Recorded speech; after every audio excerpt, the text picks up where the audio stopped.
My name is Avi Mayan. I'm a professor at the Department of Pharmacological Sciences at Mount Sinai Icahn School of Medicine at Mount Sinai in New York. So first, I'm going to give you some brief history about my career in research and biomedical research. So when I was a graduate student, my project was to build this cell signaling network from literature. So I came to Mount Sinai with a computer science background. I was a software engineer and I had both bachelor's and master's in computer science.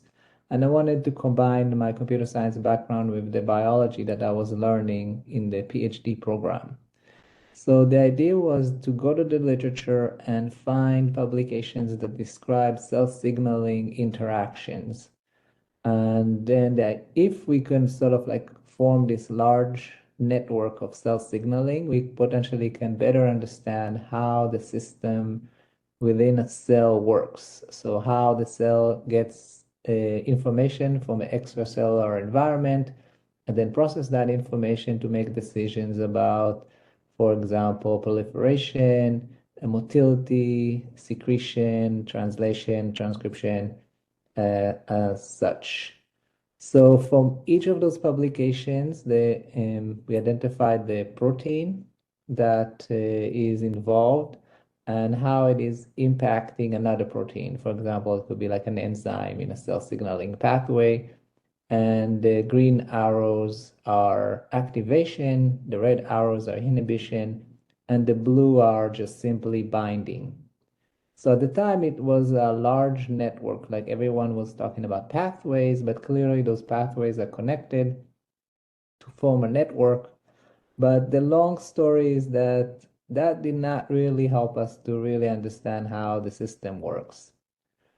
And in this News and Views article that accompanied the publication in Science, the author explained or sort of like summarized the type of modeling that people have been trying to do at the time. It was almost 20 years ago to model the interactions within cells. And there were like those really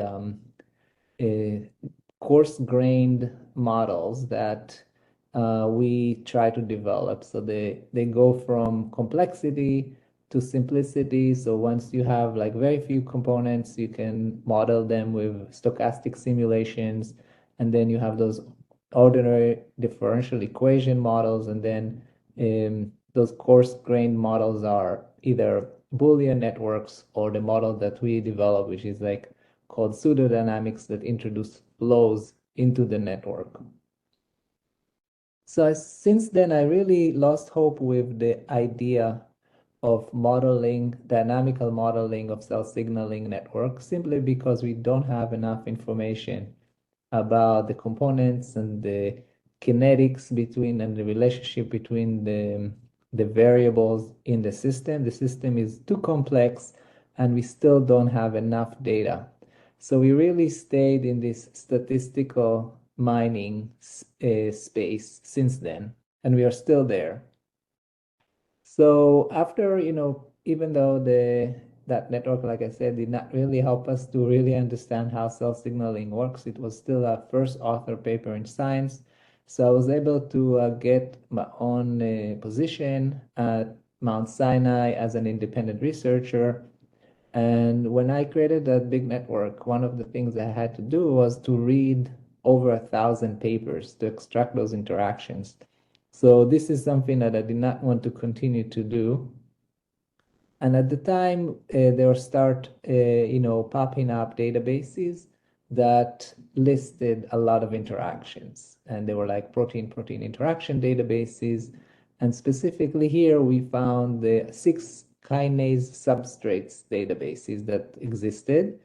And instead of reading the papers ourselves, we took the data from those databases, integrated them into one database called kinase enrichment analysis. And then we built this software app that allow you to come in with your proteins and then you submit it for analysis, and then it builds this network of kinases that potentially regulate your proteins, and importantly, it does enrichment analysis. So it finds the kinases that are most likely regulating the proteins from your input list. And then we realized, like, also around the same time, that you can do the same thing for a ChIP-seq or ChIP-chip, and time ChIP-chip and ChIP-seq were both methods that were used to profile transcription factors. And typically in publications, they profile one or two transcription factors and identify their putative targets. So instead of collecting one interactions from each publication, we mined or read the paper, but now we had one transcription factor and a lot of its targets all from one paper. So overall, we manually processed data from 212 publications and then identify those unique transcription factors and their targets. And on average, every transcription factor had in those supporting materials of those publications about 1,300 targets. And then we built another app, and was very similar to Kia, where you can come in now with your differentially expressed genes, and then you get prioritized transcription factors that are likely regulating your differentially expressed genes. And this is also called the CHIA, which is ChIP enrichment analysis. So soon we were able to realize that you can actually do this for other data sets. So in 2014, we published this review article that summarized this concept that you can take data from many different databases, omics databases, and you can convert those databases using some scripts to either networks of entities. So this is what's now called knowledge graphs, but it's really the idea of like connecting genes based on their shared properties. And also you can create those gene set libraries like CHIA and KIA. And also you can have bipartite graphs. So here, for example, it will be kinases and substrates. So transcription factors and substrates, or pathways and members of that pathway, etc. So there are 7 different modalities of databases that exist, and this is just a short list of the databases that we processed. So this helped us to build 2 apps that have been a huge success. So the first one is called Enricher, and Enricher is a database that has those gene set libraries organized in various categories. And it currently contains 224 gene set libraries with each one of them has, a bunch of gene sets. And altogether, it's almost 500,000 gene sets, annotated gene sets that exist in Enricher. And you can see that we count also the number of times people submit queries to Enricher. And even though this one, it says 64,900,000, we already passed. This is from yesterday, and we already passed the 65 million mark. So there is thousands of submission each day by over 1,000 users each day. And then what they get is the enrichment analysis of the overlap between their input gene set and all of those libraries. Very similarly, we also developed this app called Harmonizome. And for Harmonizome, we again went to those resources, those databases that exist, and we simplifies the interactions to those association between attributes and genes. And overall, we processed data from 72 resources into 121 data sets. And here you can come in with your gene of interest and get the summary for that gene about the information from that resource. So Harmonizome also has been widely accessed as a source for gene-centric knowledge, and over 1 million users already used Harmonizome in the last since it was published in 16, sorry. So to them, the focus of the presentation is a new, brand new resource that I think is also very transformative and exciting. And it's called Rummagene. And the website is available at rummagene.com.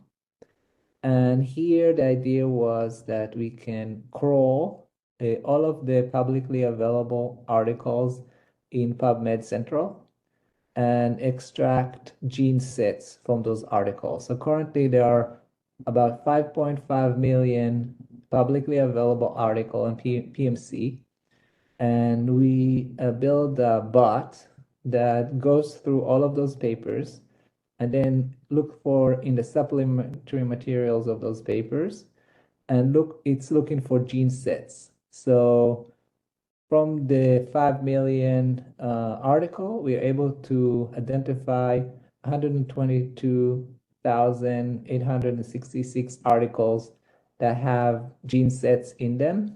And some articles have multiple gene sets. So this amounted to almost 650,000 annotated gene sets from tables, supporting material tables. So now once you have this database of gene sets extracted from publications, you can come in with your gene set of that you collected in your research or are interested in finding more information about, and then you press submit, and then you get a ranked list of matching gene sets from this query. We also posted very recently an article that described this. In October 5th, we posted this article that described the software, but also does some overview analysis of all of the gene sets in the database. So in the next few slides, I'm going to talk about the figures from the paper, and it's very interesting to see what we were able to obtain from doing this exercise of mining those sets. So this is mostly the work that was performed by Daniel Clark, who is a software engineer and a data scientist in the lab. And first of all, this is a little bit about how this crawler or bot works. So first, in PubMed Central, there is a section that's called Open Access Bundle. And this is a folder for each article that contains the actual PDF of the article, but also it has this XML file that has information about the other supporting materials, so the figures as well as the tables that contain within the article. So all of the tables are in this zip file, and you can unzip this file and get all the tables. And then what you can do, you can start scanning the columns in those tables. So what Daniel is doing is using Python, is trying to load the tables depending on, they have different formats. They can be a text, ESV, CSV, Excel, and other format. And then it's trying to load them into Python, into a pandas data frame. And then he starts scanning the columns for seeing whether they have at least 50% of the terms are mappable to human genes. And then once he finds those matched gene sets, he's outputting them into this gene set library format called the GMT. So in some cases, you can see there are some mistakes or things that are not mappable. So we only include in those gene sets genes that are mapped to human genes.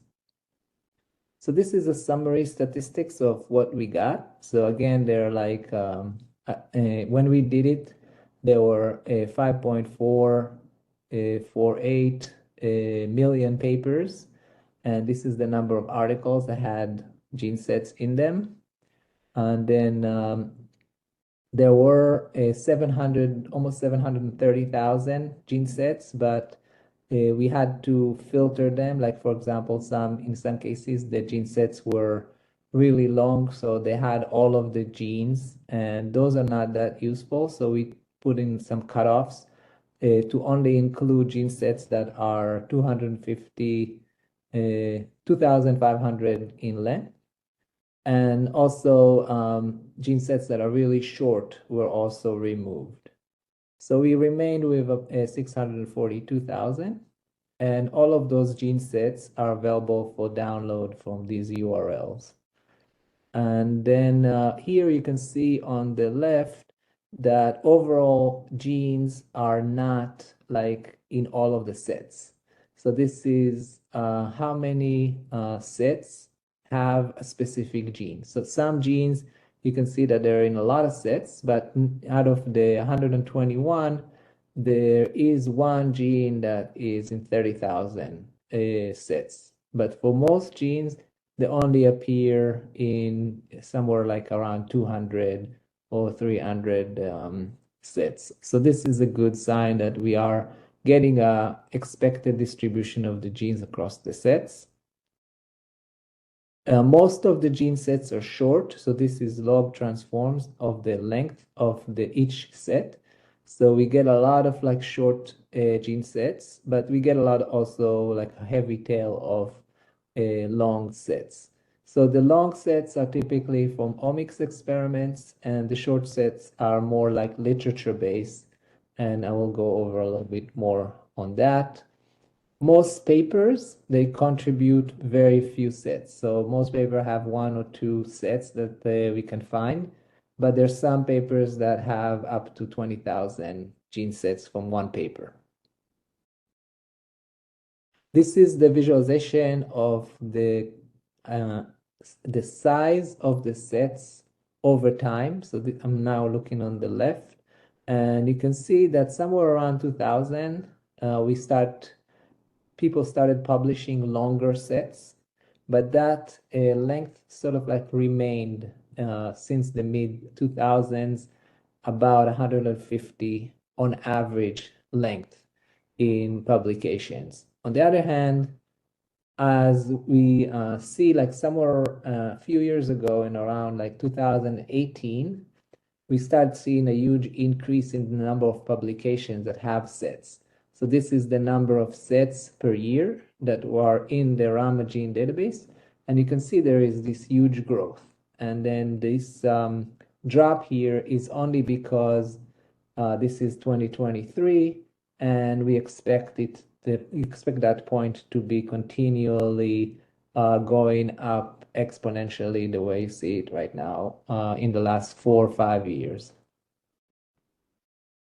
This is the visualization using UMAP of all of the sets. It's zoomed in, so there is this is sort of like the central area where we visualize almost all of the sets. So this is the 600,000 sets. And here it's colored by the average citations. So every set has obviously a paper that is associated with it. And you can see that some areas on the UMAP have very few citations for the set, but some also the yellow areas have a lot of citations, and those are the short gene sets. So when I'm saying citations, I'm meaning that we take every gene in the set and we looked at, on average, how many citations the gene has. So those are short sets that are in the database are highly studied genes. And the longer sets, the ones, for example, here you can see that in the yellow area where my mouse is, those are longer sets and contain like more understudied genes. So we see a clear relationship between the length of the set and the content of the genes in that set, where the short sets are typically literature-based, highly studied genes and proteins. Once you have like this really large collection of gene sets, you can start building subsets based on unique properties. So what we can do, we can look for kinase names in the table titles. and transcription factor names in the table titles. So we are able to get almost all of the human kinases in the table titles and almost all of the human transcription factors in the table titles. And this is gave us this library of 4,500 kinases that have a kinase name in the table title, and the same thing for the transcription factors. And I will show you how this is really useful in performing kinase enrichment analysis and transcription factor enrichment analysis, the same way we've done it with KIA and CHIA. But the advantage here is that first we have full coverage, and the other thing is that we can automatically update the database as as more publication get added without any need for reading the papers. And then here we also see that we can find the term up and down, and also the we can find basically signatures. So those are genes that typically are up or down regulated under some condition. And we also find, we can automatically have a search engine just look for genes that are upregulated or downregulated, and then we can find the perturbations that are inducing those changes. And I see that I have a mistake here, but what the panel in the center was supposed to be, it was supposed to be about cell types and tissues. So in many of the table columns, we can get information about unique cell types and unique tissues and unique cell lines. And then we can create those subset libraries for enrichment analysis. This is just a demonstration of how it works. So for example, if I search for the term stat3 in the table, so one of the features of the Rummagene website, you can do a gene search, but you can also search the titles of the tables. So if I type in the word stat3, I get all of the tables that have stat3 somewhere in the table title. And we get the link to the paper. And then this is the title of the table, and also the name of the column.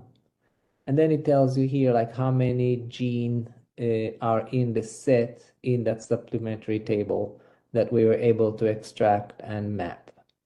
So you can see that for stat3, just one transcription factor, we found 104 gene sets from all of those papers. Those are unique papers. So once you have this collection of a subset of those transcription factor, you can do enrichment analysis with Enricher. And here I'm giving an example of how it's actually working. So in Enricher, there is this ability to search for gene sets. So here I use this term search feature, and I typed in dexamethasone, which is a drug known to, it's a very famous anti-inflammatory drug that is known to bind to the glucocorticoid receptor. And if you search for it, you can get different gene sets that mention dexamethasone as a part of the gene set term. And some of those gene sets are from extracting signatures from GEO. And this is an automatic extraction of signatures from GEO where dexamethasone was mentioned. And this is in long cells, cell line, and the effects of these two drugs on this cell line. So by selecting one of those entries, I can submit it for analysis in Enricher. And what we've done, we added a Rummagene transcription factor, the Rummagene transcription factor gene set library to Enricher. And the second most significant overlapping entry in this enrichment analysis is for the glucocorticoid receptor C2. And then, so this is tell us that overall, like for this particular example, we get the write transcription factor as the second enriched term. So you can do this type of analysis more globally to see if the Rummagene new transcription factor version of the CHIA library, which is this cheap enrichment analysis that is automatically generated, produces the right ranking of transcription factors. And this is to benchmark this, we use different transcription factor target libraries that we had. And we gave Rummagene the set of a transcription factor. And then we want to see where the transcription factor that we expect to be ranked is ranked among the returned result from the Rummagene enrichment analysis.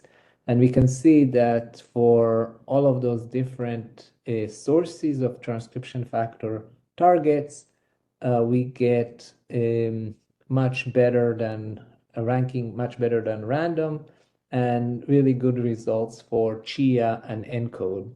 The CHIA is sort of like expected because the CHIA gene sets are also, many of them are coming from mining tables, so from the literature.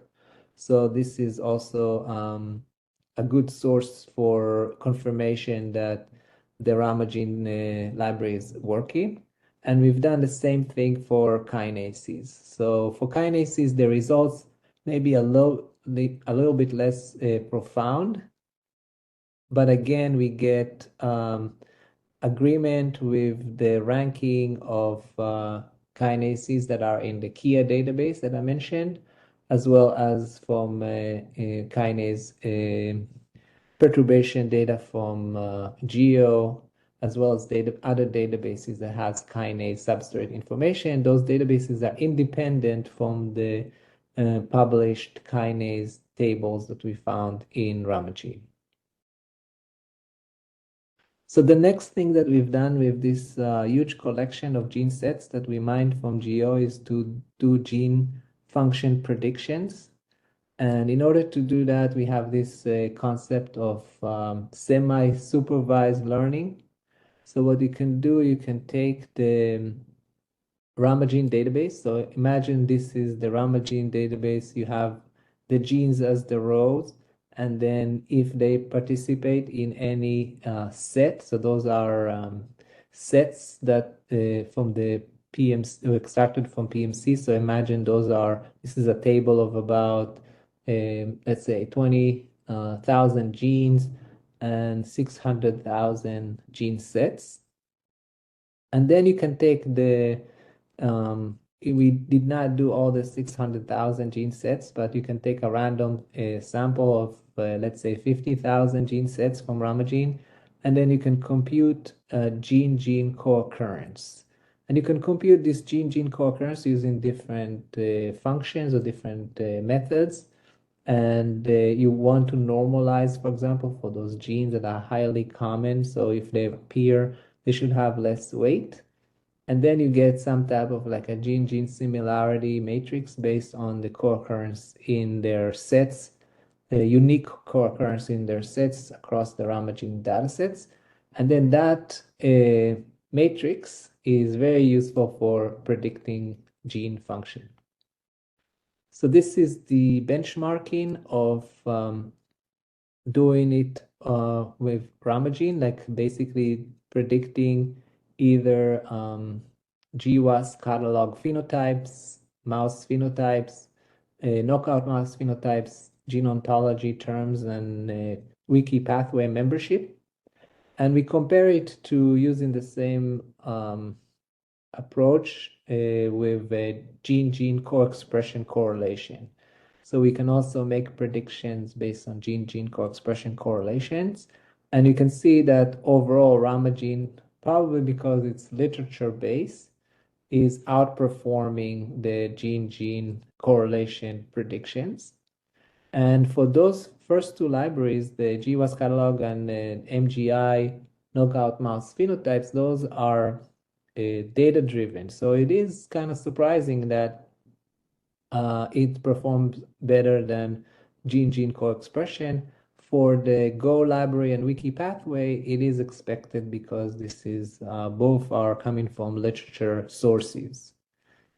For the reason we have like 3 different Rummagene predictions is because we used 3 different algorithms or formulas to compute those co-occurrence correlation. And you can see that the cosine distance seems to be performing slightly better than the other 2 methods, but overall they perform relatively comparably. So this is an example of what those predictions actually give you. So this is the knockout mouse phenotypes prediction with Rummagene, and this is a supporting table in the paper. So you can see, for example, this interesting mouse phenotype, which is extending lifespan, which I just want to highlight. So there's some genes that when you knock them out in mice, the mice live longer.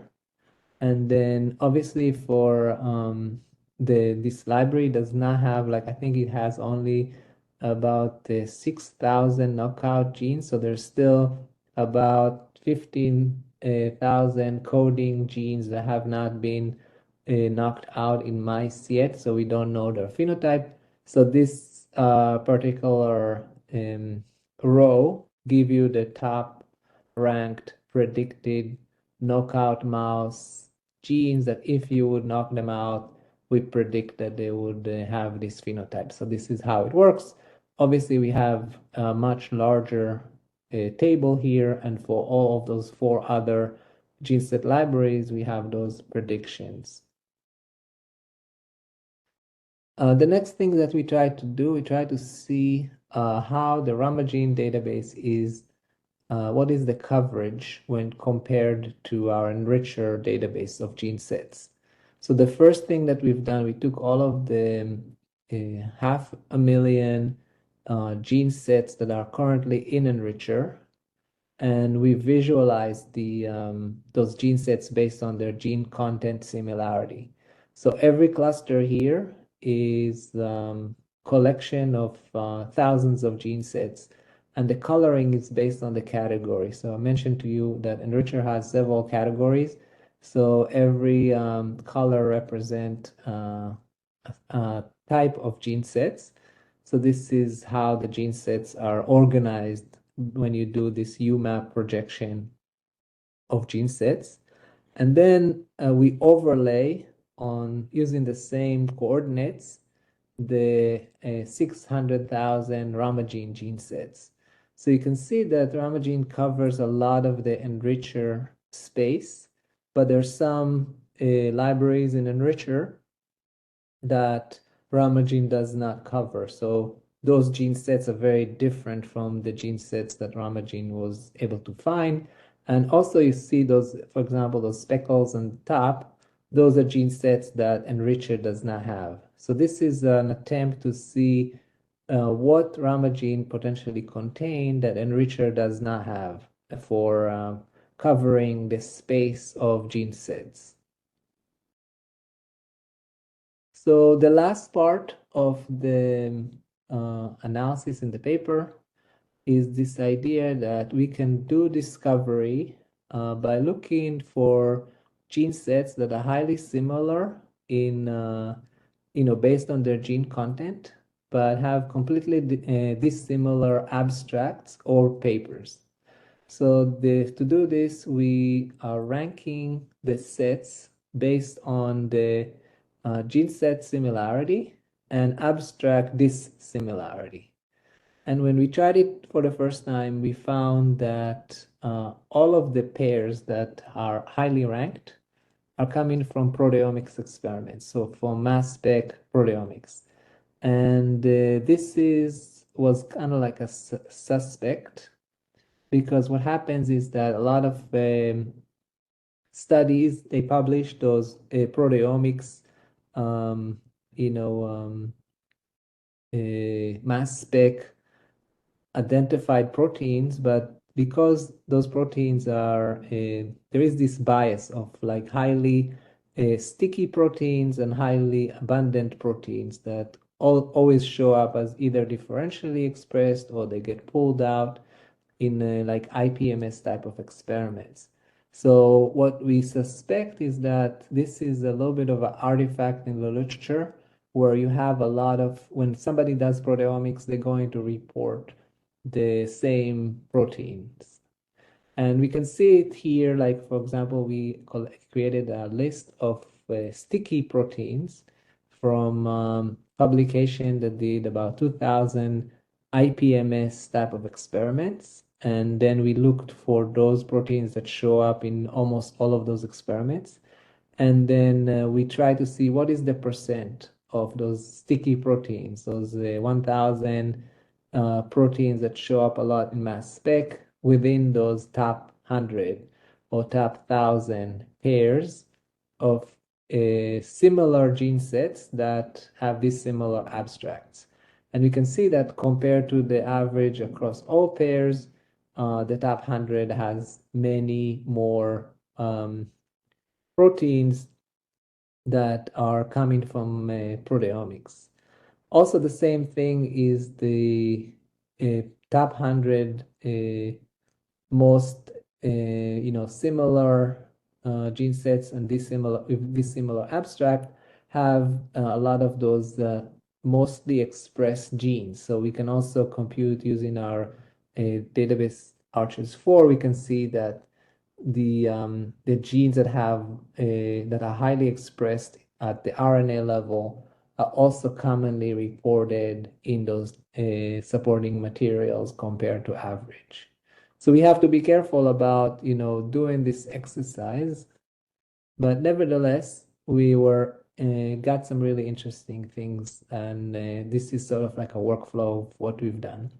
So first, we compute the similarity between gene sets, and we look for, the significance of the overlap based on the Fisher exact test. And then we look at the abstracts, and then if the abstracts are dissimilar, and we could look at the papers, but if the abstracts are completely dissimilar, there are no common words or that are across the abstracts after removing, obviously, stop words and common words. If there is functional dissimilarity in the terms, we can give it to ChatGPT to potentially form an hypothesis about how the two abstract may be pointing to the same, could potentially form an hypothesis that can suggest that there is some hidden relationship between the gene sets. And then at the same time, you also submit the key terms. So for example, we looked for specifically connections between genes and diseases. And if the gene set had in the table column a name of a gene or name of a disease, can we find those novel associations between genes and diseases? And then we query PubMed to see whether there was already a co-mention between the gene and the disease. So this is an example from what we received. So this is the most highly ranked pair of gene sets that were identified to have a high overlap. So the overlap is very high. You can see the p-value is negative, to the 306, and there are almost 900 overlapping genes. One of the things that you can see that 8% of those genes are part of the sticky protein lists. So this is actually not that great because this tells us that it is likely coming from proteomics, and indeed it is. But there are no publications that identified the co-mentions of the terms. So the terms are a CLUH or CLO, which is the gene, and glioma. So if I look again at the papers, so the first paper is a supplementary table number 6 from glioma and then it's glioma grade, which is the column name. And in this particular paper, what the author did, it's a mostly computational paper. They took the ChIP-seq proteomics data and they correlated the proteins with the patient's outcome. So they wanted to see which proteins are correlated with aggressive tumors compared to less aggressive tumors across the different ChIP-seq proteomics profiled data sets. So the columns are by cancer type, and then the proteins are ranked based on their association with aggressiveness of tumor. And the second paper is mass spec pull down for this protein called CLUH, which was identified to be playing an important role in binding to mitochondrial proteins. And it's basically enriched in it's a RNA binding protein that is enriched for binding for mitochondrial RNAs and proteins. So what this pairing of those two terms suggests that those aggressive, highly ranked proteins, the proteins that are causing tumors to be more aggressive, they are enriched in mitochondrial proteins that interact with this particular protein. And that suggests that first there is something to do with hypoxia and mitochondrial function in those aggressive tumors. And the ChatGPT actually does a relatively decent job, finding that connection. So this is the hypothesis that it generates. So we give it the two abstracts from the two papers and ask him and tell him, we did not find any connection, but we know that there are gene sets in those two papers that are highly overlapped. Can you speculate why there is such an overlap? And he does a pretty decent job. So it says like the high overlap between the two gene sets, despite being extracted from two publications with this similar abstract, may be due to the role of a CLUH gene in mitochondrial function and its potential influence on the progression of glioma. The first paper discussed the proteomic signature associated with more aggressive cancers, including glioma. It mentions that these signatures involve DNA copy number alteration and pathways of altered metabolism, Warburg-like effects, and translation factors. These factors could potentially be influenced by the function of the mitochondria, which are essential for energy production and other fundamental biological processes. So you can see that it sort of like states the obvious, but forms an hypothesis about the potential targets for this particular cancer. So now I'm just going to summarize. So one of the things that Rummagene has is that it's being updated automatically each week. So every week we are scanning all of the new papers that are added to PubMed Central. And if we find additional genes, they automatically get added to the database. And then this idea of like this gene set similarity and paper dissimilarity can be improved in many ways. One thing is that just we can scan the entire paper for dissimilarity, and that could be more, it will give us more specific things. And also we need to figure out a way to avoid the issue with proteomics better. We can still see that the first ranked pair has a lot of has data from proteomics, which we know can be problematic. So the other thing is that we did not do yet, one idea is to do this for single cell RNA-seq cell type prediction. So if we get a gene set that came from a single cell or a cluster of single cells from single cell RNA-seq, we could submit it to Rummagene for cell type prediction, or we can find the cell types that are mostly overrepresented in the matching gene sets, mined gene sets. And also, what we can do is we can visualize the results. So right now, you get this huge table of entries in Rummagene, which is you have to rummage through to find interesting matches. But the idea is that we could potentially give you a summary of all of the common matching terms in, let's say, the top 100 or the top 1,000 papers that are returned with matching gene sets to give you like an overview of the enrichment results. We can also add filters by gene, drugs, diseases, and assays. So because we have those, like you saw for STAT3, you can find a lot of entries that are just with a gene name.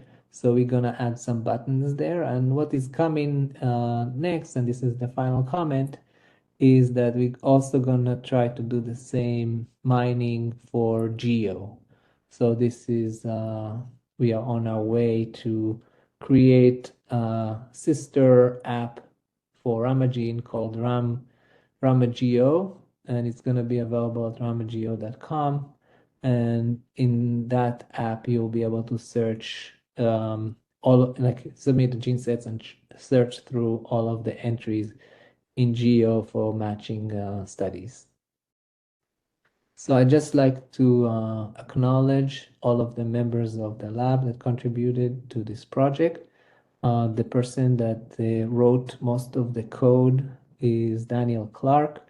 I mentioned him before. Sherry Xie and Errol Evangelista created the gene set libraries that are now available in Enricher from Rummagene. Giacomo Marino performed some of those analyses, including the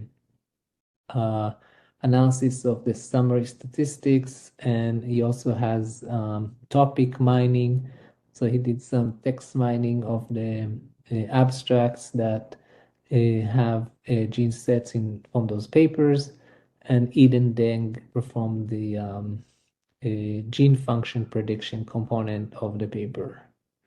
And I also like to thank the NIH for funding. We are funded through ITCR, but also we receive funding for the Common Fund Data Ecosystem and the IDG program and CP-TAC.